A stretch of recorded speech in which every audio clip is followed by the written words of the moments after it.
Le trésor découverte à présent et toute cette semaine, on vous emmène à la découverte des trésors du Lot-et-Garonne. C'est un magnifique territoire où il fait bon vivre, les paysages y sont magnifiques, avec de nombreuses rivières. Alors aujourd'hui, on va notamment vous emmener à la pêche avec Philippe, c'est un enfant du pays et il a 82 ans. C'est avec Julien Ababsa, Thierry Mongella et Olivier Sauvert.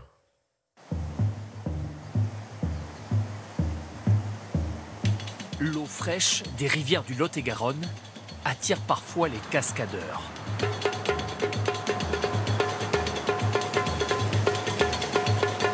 Avec son pied marin, Philippe Prost, à peine 82 ans, se faufile sur un barrage. Une vraie source de jouvence.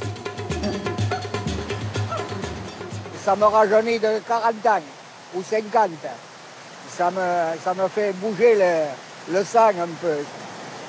Ma femme, d'ailleurs, elle me dit « t'es fou, t'es fou ». Mais bon, c'est comme ça, hein. C'est la vie, il faut la prendre du bon côté. Dans cette maison, tu veux un coup de rouge? Bah, bien sûr. La vie du bon côté, ça résonne comme ça. À la vôtre. Avec leurs parents éclusiers, Philippe et ses frères ont grandi ici, au bord de la rivière Béise, comme un long fleuve tranquille. C'était vraiment agréable de vivre ici. On était tous les jours en vacances, hein, à la pêche, à la chasse. On se nourrissait beaucoup de poissons. C'est pour ça on est resté pêcheurs.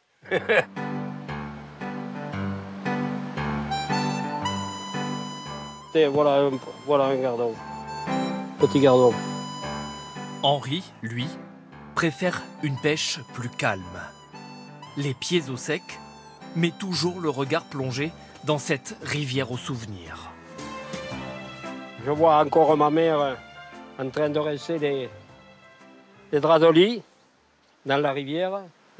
C'est surtout un souvenir que j'ai là et que je ne peux pas me passer. Alors, de temps en temps, une fois par mois au moins, je viens passer une demi-journée à la pêche.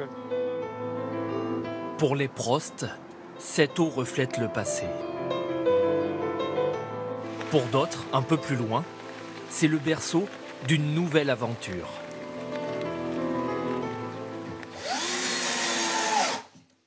C'est bon? Ouais. Jean-Michel Doss et Véronique Gueble apportent la touche finale à l'aménagement de leur bateau. Et tout se joue Vas-y, je le soulève là et tire là. au centimètre près. On prépare notre première croisière qui aura lieu la semaine prochaine. Et donc, nous avons à bord 6 passagers. Donc, nous devons préparer les 3 cabines. Derniers ajustements après plus de 6 ans de travaux. Alors même un geste anodin est chargé en émotion. C'est beau. Et laisse Jean-Michel sans voix. On se disait que le jour où on le découvrirait, ce serait le jour où le parquet serait terminé, où le bateau serait prêt. Pour nous, c'est important. C'est l'aboutissement d'un projet. Désolée, je suis émue. Mais il faut vite sécher les larmes pour Véronique. Car les premiers passagers arrivent après une courte nuit. Et bonjour! Bienvenue! Bienvenue. Véro, enchantée. Nathalie. 3 couples d'amis qui partagent leurs vacances ensemble. On prend vos sacs. T'as largué là, hein? Alors c'est parti. Parti, enfin pas tout à fait. On va toucher là, non? Ouais, devant, gauche. Il faut déjà sortir le bateau de son quai d'amarrage. Là, c'est bon, là, t'es loin du ponton. Là, c'est bon, il s'éloigne. Pendant 5 jours, C'est l'heure de la sieste. ils vont descendre le canal de Garonne, du Mas d'Agenais jusqu'à Agen. Près de 90 km d'apaisement et de repos. Serein, toute quiétude, il n'y a plus qu'à faire la sieste et tout ira mieux. Plus calme, il n'y a personne, donc c'est agréable. On a l'impression d'être sur une île déserte. On est les premiers à passer. Détendu aussi Jean-Michel. Libéré même, après toutes ces années de travaux. Dès qu'on est à la barre, qu'on va naviguer, alors là, c'est super, quoi. Voilà, regardez. C'est magnifique. On a un temps idéal. Le canal ici est superbe, très très beau. En début d'automne, les feuilles qui tombent, plein de couleurs. On longe la Garonne quasi sur l'intégralité de son parcours qui fait 193 km. On passe quand même limite sous les ponts. Pas être, Oui, la timonerie passe sans souci là. Nos nouveaux bateliers se voient même confier quelques responsabilités. C'est moi le chef d'écluse aujourd'hui. Une dernière manœuvre, avant un premier arrêt, arrosé. Aïe, aïe, aïe, aïe. Oh là là là là là là. Merci à vous d'être là. Véronique et Jean-Michel trinquent à leur nouvelle vie. Merci. Chaud au cœur. On va apprendre à se connaître et je pense qu'on va garder contact. On se reverra dans les années à suivre, c'est obligé. Ça permet de créer des liens, effectivement, et de se faire des amis, parce que c'est vrai qu'on ne vous considère pas forcément comme des clients ou des passagers. On se dit, ben voilà, comme on partage, c'est un partage. Voilà. L'eau comme vecteur de rencontre dans le Lot-et-Garonne. Plus que jamais, une terre de confluence.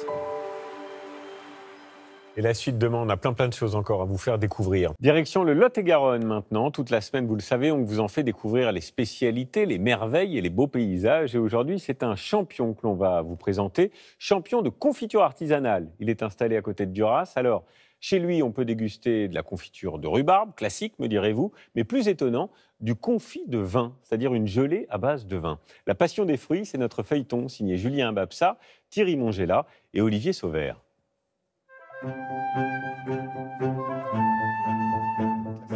Main dans la main, Véronique Isambert et Vincent Beillard ont trouvé la recette de l'amour et aussi celle des meilleures confitures au monde. Ah ben oui, regarde les poires. Les petites poires de la Sainte. Il y en a plein qui sont tombés, mais il en reste encore. La nature est généreuse, hein. C'est ça. Dans leur verger près de Duras, ils cherchent l'inspiration. Voilà, un petit concentré de parfum, de fruits, de sucre. Je pourrais faire une gelée de pommes comme je fais, tu sais, à la menthe. Il y a 20 ans, quand Véronique le rencontre, Vincent est encore pépiniériste. On a ramassé assez de pommes, là, c'est bon? Oh, ben, je pense, oui. On débordait de fruits, on était submergés par ces quantités qui s'abîmaient. Donc est venue l'idée de faire des confitures. Elle est partie sur le marché de Montségur à côté, avec une toute petite table, vendre quelques pots de confiture. Hein, ça a démarré comme ça. Comme ça. Là, on va pouvoir bientôt ramasser quelques châtaignes. Oui. On les faisait... Vincent s'est séparé de presque tous ses vergers. Désormais, pour faire ses confitures, il achète les plus beaux produits du département. Voilà, la rhubarbe toute fraîche. Ça, c'est de la rhubarbe du Lot-et-Garonne. Mais bon, ici, vous savez, le Lot-et-Garonne, c'est le verger de la France. Donc, on a accès à tous les fruits, tous les légumes qu'on veut. Parce que je fais de la confiture aussi bien avec des fruits qu'avec des légumes également. Alors là, je vais faire une rhubarbe au géranium. C'est vraiment un mariage parfait. Vincent Beillard a grandi dans le Lot-et-Garonne. Un terreau favorable pour une graine de futur champion du monde des confitures. Quand on a la chance d'être natif dans ce département, on connaît tous ces bons goûts, on ne se fait pas avoir. C'est aussi ce qui m'a permis de réussir, de gagner les championnats du monde. C'est de faire de l'exceptionnel, des confitures exceptionnelles avec des fruits exceptionnels. Les pots de Vincent sont aujourd'hui servis sur les plus grandes tables de la région et chez les clients les plus exigeants. 80 confitures différentes et même quelques surprises. Donc là, on fait un confit de vin, du vin qui est gélifié en fait. Une sorte de confiture faite avec les bouteilles des viticulteurs du coin et agrémentée de paillettes d'or.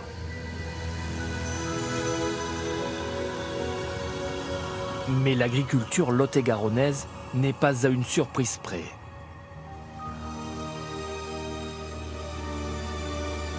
Sous ces hectares de serres photovoltaïques près d'Agen, grandissent des fruits nés en Chine, les kiwis. Le Lot-et-Garonne est le premier producteur en France et ici aujourd'hui débute la récolte. faut le basculer et pousser la queue avec le doigt délicatement et ça se décroche tout seul. Et pas le choquer dans le plateau, le poser délicatement. Si Alexandre et Julien Aurière prennent autant de précautions,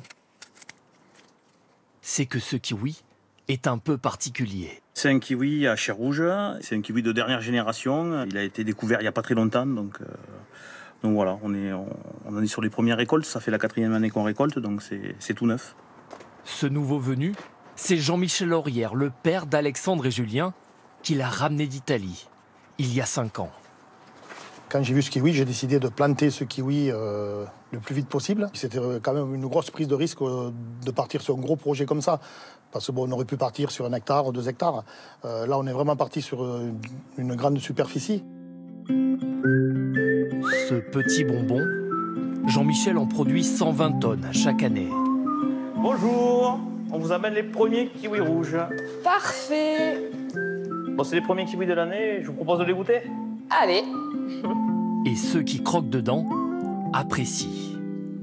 Voilà, Allez. si tu veux goûter. Goûtons cela. Ils sont très très doux. Il n'y a pas ce côté acide du kiwi classique. Ah, il est très très bon. C'est très bon. Ça n'a pas le même goût que le kiwi. Oui, c'est plus sucré. Oui. Voilà. Oui. Si vous fermez les yeux... Oui, c'est très bon. Un petit côté mélange kiwi et fruits rouges. On l'a sélectionné, on l'a planté parce qu'on savait qu'il était bon.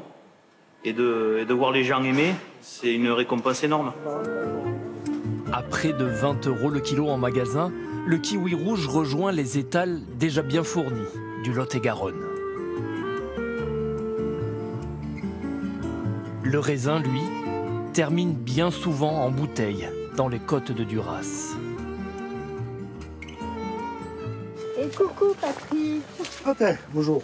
Et bonjour. Nos confituriers Ça va? Et toi? retrouvent leur ami Patrick Blancheton, viticulteur. Je t'ai amené ça. En fait, c'est ce que j'ai fait avec ton Sauvignon, ça. On va Le blanc. Ah, c'est de l'or? Ouais, c'est de l'or pur dedans. Waouh. Oh, c'est très bon, Vincent. On a bien réussi. C'est sympa, hein? Ah, c'est sympa. L'acidité du vin fait compenser la sucrosité de la gelée. Il y a un super équilibre. Cette union de savoir-faire est l'aboutissement d'une camaraderie, née il y a plus de 50 ans, entre ces deux copains d'école. Dans cette région où je trouve que justement les amis d'enfance grandissent et s'élèvent presque ensemble. Les pratiques des uns et les pratiques des autres se mélangent. On a l'impression que tout ce qu'on goûte, tout ce que l'on mange, tout ce que l'on boit est sublimé. Ici, comme derrière les 5000 autres exploitations du département, des histoires d'amitié, parfois d'amour, donnent toute leur saveur au Lot-et-Garonne.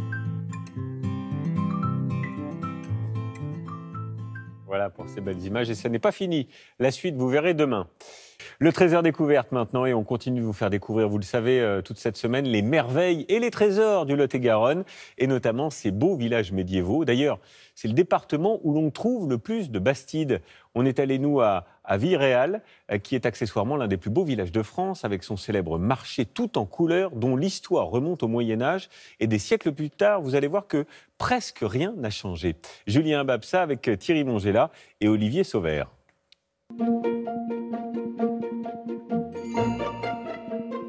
Cela dure depuis plus de 700 ans. Tous les samedis matins, une effervescence. Des odeurs envahissent les rues. Villeréal est une bastide, un village fondé au Moyen-Âge où le commerce est l'élément central. Ah bah je vais t'en prendre quelques-unes. Et le marché Voilà. une institution. C'est Jean-Jacques qui paye. Ouais, évidemment. Hein, tu en prends. Allez, voilà. On veut 4. 4. Peu importe, hein. Ouais, vas-y. Bonne journée, bon week-end. C'est un rendez-vous hebdomadaire incontournable pour Jean-Jacques Caminade et Jean-Yves Levaux, deux figures locales. Bonjour Maïté. Il me faudrait des pâtés. Ouais, comme ça. Ils sont parfumés. Ouais, La vitalité de Villeréal a de quoi faire rêver. On a 150 commerces, services et artisans. C'est quand même extraordinaire pour 1300 habitants. C'est pas du commerce comme ça, de saisonnier, c'est du commerce du quotidien. Et c'est le quotidien qui fait vivre les villages. Et ce village-là vit au quotidien. C'est ce qui fait sa particularité. L'activité se concentre ici, autour de cette halle, le symbole de la commune. Une véritable cathédrale de bois de près de 300 mètres carrés, vieille de 5 siècles. Il n'y a aucune toile d'araignée. Parce que effectivement, elle est, la plupart aussi, c'est du châtaignier. Et tu sais bien que les araignées ont horreur du châtaignier. Quand vous voyez la halle, vous voyez Villeréal. C'est le joyau de la couronne, de notre couronne. Ouais. On y tient comme la prunelle de nos yeux et dire qu'il y a certains à l'époque qui voulaient la raser pour faire un parking. Toute la Bastide est construite autour de ce monument. Pour s'en rendre compte, il faut prendre de la hauteur. Ouais. Attention les marches. 70 marches. Et en plus, ils avaient des meurtrières. Et oui, c'était une église fortifiée. Et voilà, on arrive sur la galerie. Là, c'est le domaine des pigeons, hein? Ah oui. Voilà. On voit bien le plan de la Bastide avec un plan orthogonal, c'est-à-dire que les rues et les ruelles se coupent à angle droit et qui arrivent toutes sur la place centrale. Impressionnant, hein, toutes ces tuiles, ces milliers de tuiles, ces dizaines de milliers de tuiles. Tiens, mais là, il y a un épi, il y a un vieil épi, là, regarde, sur ces deux maisons-là. Mais c'est des épis très anciens. Si Jean-Yves prête autant d'attention aux toitures, c'est qu'il fait partie de ceux qui préservent l'architecture de Villeréal. Dans son atelier de céramiste, il façonne notamment les épis de fêtage qui viendront coiffer les maisons. 33 ans. Les mains dans la terre pour marquer de son empreinte ce territoire. Moi, quand je parcours la campagne, je vois des épis que j'ai réalisés il y a 15 ou 20 ans. C'est ça, c'est des traces. Hein. C'est des traces et on a des objets intangibles. Un jour, dans, je sais pas, 150 ans, quelqu'un verra, ah tiens, un épi a été fait à Villeréal. Alors, je sais pas ce que sera Villeréal dans 150 ans.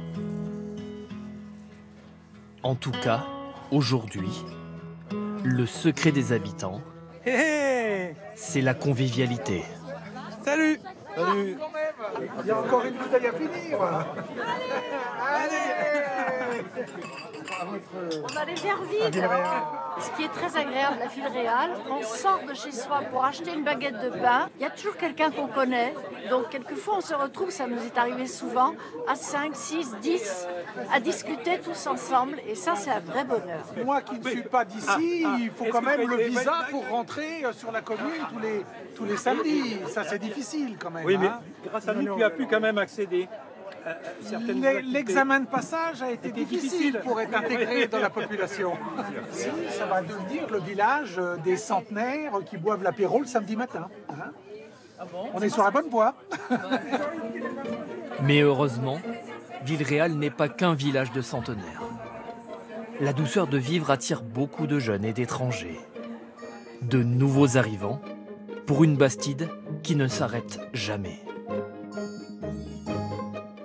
Voilà, ça donne envie. Et la suite, évidemment, demain avec une nouvelle découverte de ce beau département du Lot-et-Garonne. Le trésor découverte maintenant, et on continue bien sûr de vous faire découvrir les merveilles du Lot-et-Garonne. Alors aujourd'hui, on vous emmène dans les jardins qui ont inspiré le célèbre peintre Claude Monet, notamment pour l'un de ses chefs-d'œuvre, la série Nymphéa, qui compte plus de 250 toiles. Et puis on va aussi remonter le temps jusqu'à un certain Henri IV. Quand la nature nous inspire, c'est notre feuilleton avec Julien Babsa, Thierry Mongella et Olivier Sauvert.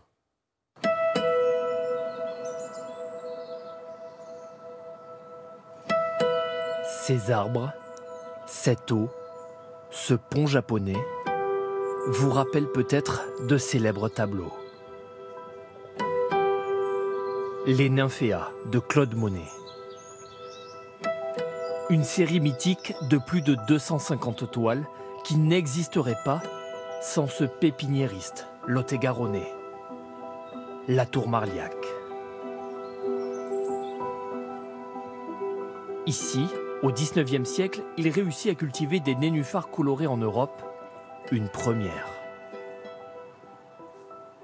La Tourmalet a créé ces bassins qu'on voit devant nous en 1870. Et ici, c'était la pépinière d'origine. Il avait besoin de tous ces bassins pour multiplier le plus rapidement possible et pour cultiver une gamme de nénuphars colorés qui n'existait pas juste avant. Robert Sheldon, l'actuel propriétaire des lieux, veille sur ces nymphéas. Créés ici, au Temple-sur-Lot, ils sont vendus dès le XXe siècle, dans le monde entier. Si on va en Chine, en Allemagne, au Japon, aux États-Unis, les nénuphars portent toujours les noms français. Tout le monde sait que la tulipe est néerlandaise, mais très peu de personnes savent que le nénuphar, en fait, c'est français. C'est en fait lot-et-garonnais. C'est donc ici, bien loin de son jardin de Giverny, que naît la passion de Claude Monet pour les nénuphars. Il en achète des centaines. Ici, nous avons la première facture de Claude Monet.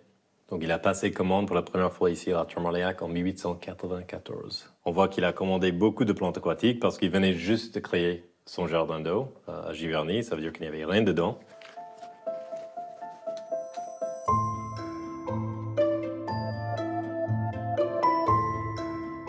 Désormais, ce jardin est ouvert au public. Celle-là aussi, trouve un endroit bien. Parce que celle-ci, tu mets là, il y a l'ombre de la oui. Oui, je l'ai prise. Et les artistes en herbe sont toujours captivés par les créations de la Tour Marliac.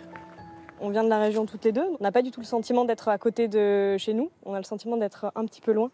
Donc c'est super, c'est dépaysant et c'est très beau. C'est des espèces qu'on ne voit pas ailleurs. Et pour nous deux qui sommes fans de photos, ça a un vrai terrain de jeu. Sous cette serre, d'impressionnantes taches vertes piquent la curiosité des deux Lot-et-Garonnaises.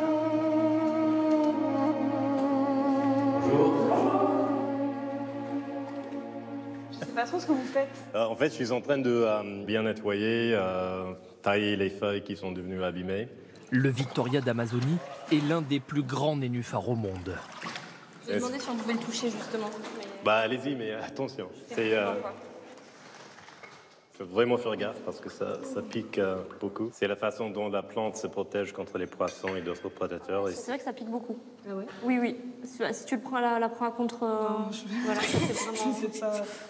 Moi, j'avais pas du tout la sensation que ça piquait, ou même que ça a l'air assez mou un peu, enfin presque comme de la mousse, quoi, et ça a l'air doux, alors qu'en réalité, ça pique, quoi. Mais cet épineux Victoria n'a pas encore révélé tous ses secrets. Donc là, ici, nous avons une fleur de la première nuit, parce que chaque fleur va durer 2 nuits seulement. La première nuit, la fleur est femelle, la fleur est blanche. Et puis la deuxième nuit, la fleur est mâle. Et on voit que la même fleur va devenir rose foncé ou même rouge. La nuit, il se passe donc de drôles de choses dans les jardins du Lot-et-Garonne. À Nérac, c'est une histoire d'amour tumultueuse qui passionne ses visiteurs du parc de la Garenne. Une histoire du XVIe siècle, entre une certaine Fleurette et Henri IV, futur roi de France. Il lui aurait donné rendez-vous un soir de bal à la cour, ici dans cette Garenne, dans ce parc. Et que malheureusement, le bal aidant, la musique, le vin au château, il aurait oublié notre petite Fleurette, qui, folle de désespoir, se serait noyée dans les eaux de la rivière Béise. Elle était jeune, Fleurette? Alors Fleurette était jeune, elle avait 16 ans et Henri en avait 19. C'était vraiment un petit couple d'amoureux. Oui, ça n'a duré qu'un jour. Qui n'a duré qu'un jour. Ouais. Et la légende dure pour toujours. Une légende qui aura tout de même laissé une expression dans notre littérature. Conter Fleurette. Et même flirter en anglais. Des anecdotes que ces habitants de Nérac découvrent aujourd'hui. On ne connaît jamais suffisamment l'histoire de notre région. Hein, et on va chercher bien loin des fois des leçons d'histoire alors qu'on en a à côté, à portée de main. C'est un département d'histoire, effectivement, qui a peut-être souffert un petit peu de l'histoire de la Dordogne, du Lot, qui sont proches. Et il y a effectivement une histoire qui est peut-être un peu plus méconnue, mais qui peut être néanmoins autant intéressante. Dans le Lot-et-Garonne, les jardins prouvent donc qu'ils fourmillent de petites histoires, de la grande histoire. Voilà, super découverte. Et la suite demain, parce qu'on a encore plein de choses à vous faire découvrir sur ce magnifique Lot-et-Garonne. Le Trésor découverte maintenant, et on continue bien sûr de vous faire découvrir, comme on le fait depuis lundi, les merveilles du Lot-et-Garonne et ses traditions. Alors, il y a le rugby, bien sûr, on va en parler, et son bel esprit. Et puis, on va également vous emmener dans les Palombières, aux premières loges, pour admirer notamment les oiseaux, avec une des spécialités locales, la garbure. Les amoureux du Sud-Ouest, c'est notre feuilleton, avec Julien Ababsa, Thierry Mongela et Olivier Sauvert.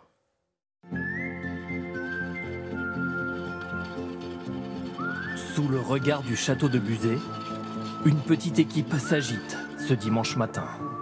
C'est sportif? Ah oui, très. C'est pas très droit, vous voyez, il y a une petite courbe. Mais disons qu'il vaut mieux regarder la ligne, sinon on risque d'aller de travers. Il prépare le terrain de rugby pour le match de l'après-midi.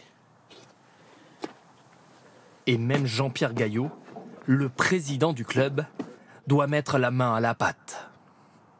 C'est un rituel de début de journée, et puis bon, c'est ma vie, quoi. Le rugby, moi, c'est ma seconde famille, avec tous mes amis qui sont là pour m'aider. À quelques kilomètres, moment de concentration. Wendy Jourdain et son compagnon jouent tous les deux au rugby. Alors forcément, quand ils vont au stade, Lilou est de la partie. Elle nous suit partout, à tous les matchs, à tous les entraînements. Partout où on va, on l'amène et c'est un enfant du club un peu, on va dire. Et aujourd'hui, les féminines de Buzet ont bien besoin de leur mascotte. Oh bébé, ça va? C'est quoi tout? Car cette équipe, lancée il y a quelques semaines par Wendy, joue son premier match dans quelques minutes. Là maintenant, il faut être sérieux parce que là c'est le premier à la maison tout ensemble. Le premier. On le gagne pas, c'est pas grave. Le plus important c'est on s'amuse. Ok? Donc on joue pas pour nous, on joue pour le groupe, d'accord? On a des supporters, on a nos familles qui sont là. On a laissé nos enfants sur le côté, ok? Donc on va prendre le temps de jouer et de prendre plaisir. Face à elle, aujourd'hui, Villeneuve-sur-Lot. Allez Amel, cours. Allez les filles, allez. Et les filles de Buzet rentrent bien dans ce premier match. Sur le terrain, l'engagement est total. Mais Villeneuve est une équipe plus ancienne, plus expérimentée. Et le premier essai ne tarde pas. Buzet s'incline 24-0, mais pour Jean-Pierre, le président, aujourd'hui, le score importe peu. Regardez le public qui est venu pour vous voir. Regardez le monde. Je suis content. Très bien. On va aller à s'améliorant. Avec Eric, vous allez voir, on va le faire. On va pouvoir voyager. Quand on voit ça, quand on voit Buzet, ce qui était au départ, Buzet maintenant, je vais avoir que d'émotion et de satisfaction d'avoir peut-être réussi quelque chose.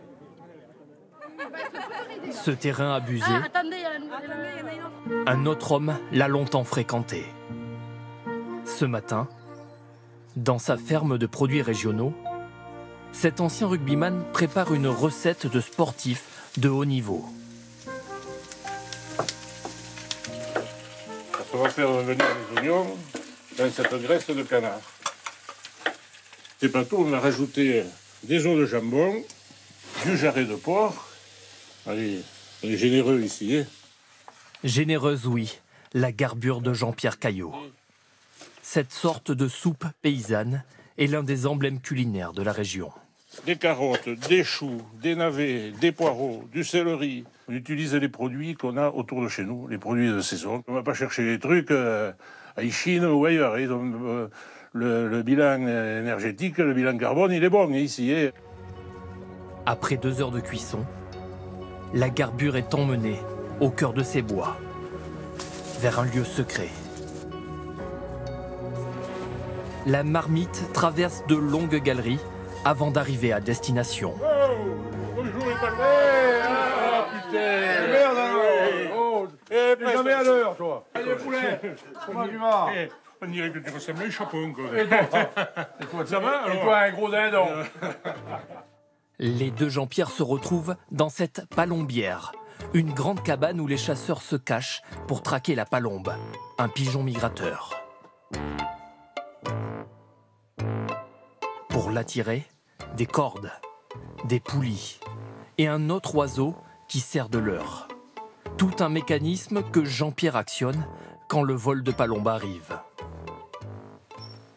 Je prends ma commande, je tire gentiment, ma palombe est légèrement de biais, elle bat des ailes, ce qui fait venir les palombes vers elle.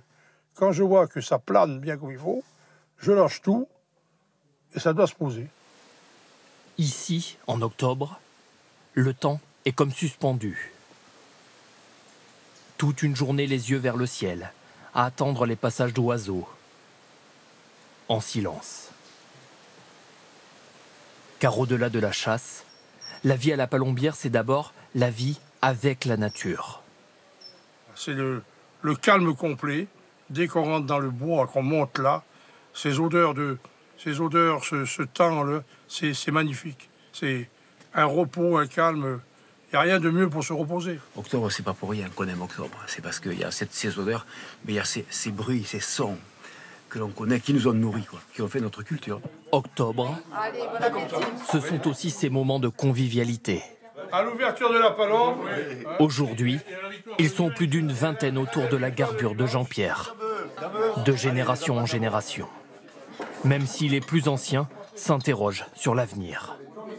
Aujourd'hui, par rapport à la diversité de loisirs qu'il y a, on ne passe plus un mois comme on passait autrefois dans une palombière. Est-ce que ça va continuer en ayant cette forme de partage lors d'une table, hein, et que les enfants y participent? Je pense que c'est encore de l'avenir et il faut le garder, quoi.